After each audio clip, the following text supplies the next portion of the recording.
Good morning. We are now in the season of Advent. Last Sunday, if you remember, I sang, O come, Emmanuel. I want to take away all your worries this morning and tell you quite simply, I will not be singing it again. But what I will be doing is looking back and wondering about the Old Testament and all the promises of God through the Old Testament about the coming of Jesus. When Jesus was actually born in Bethlehem, many people had given up on the idea of an actual incarnation. They'd given up on the idea. They thought, oh yes, Messiah is a wonderful idea, that one day he will come and he will set us free. But in fact, we can't see it. We've waited for so long. We've waited from the very beginning of time. But Messiah has not come. And so we are not even going to consider his coming anymore. Oh yes, there were a couple like Zechariah and Elizabeth, the faithful few, keeping the faith. To them, John the Baptist had been born. And there's people like Mary and her family as well. And as far as we know, quite a few others. But the majority of people had given up on the idea that Messiah would be born. Well, today, you see, as you go out into the world, and as you speak to Christians, you'll find that many of them have given up on the idea that Jesus will one day return. But just as the birth took place in Bethlehem, so one day, he is coming back. These are actual events in time.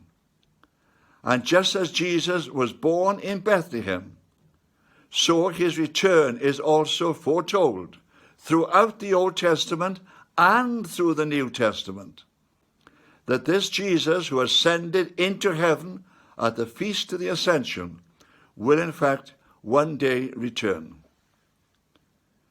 So as we go through Advent, I'm going to be looking at some of the prophecies about Jesus' birth and about the life he lived.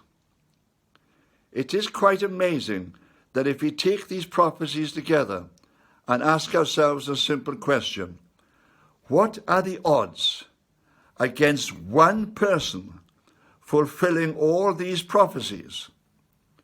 We'll realize that we are dealing with something completely amazing. See, when God prophesies about these things through his prophets, he is saying to us, I know the future.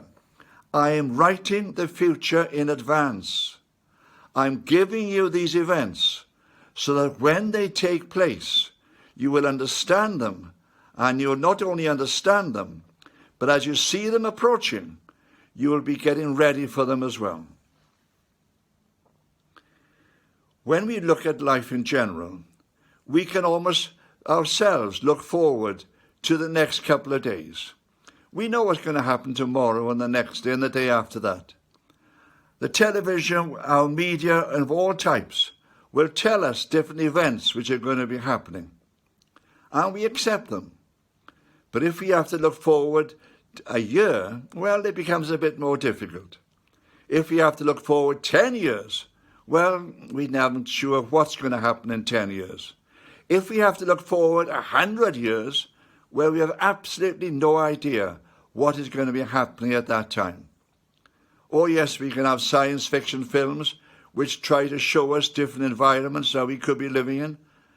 But these are all fantasies, and we know they're fantasies, because not only do we know that this is fiction, but we know as well that we needn't take them into account, because any number of different things could happen in the years that are passing, and none of these events could in fact take place as we see them depicted for us through fiction. But in the Old Testament, we have event after event foretold. We have God speaking to his people from the very beginning of time and saying, these things will occur. These things will occur. My son will be born into this world. And later, He will come back and he will reign in this world. And this is what we're looking forward to in Advent. We started off Advent, as I said, by singing that hymn, O come, Emmanuel. Why Emmanuel?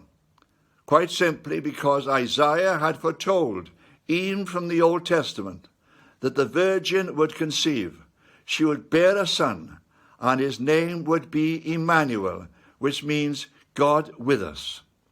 These ancient prophecies are given to us that when we look back and understand what God is doing, we can see it is all part of the plan that he has laid out in front of us.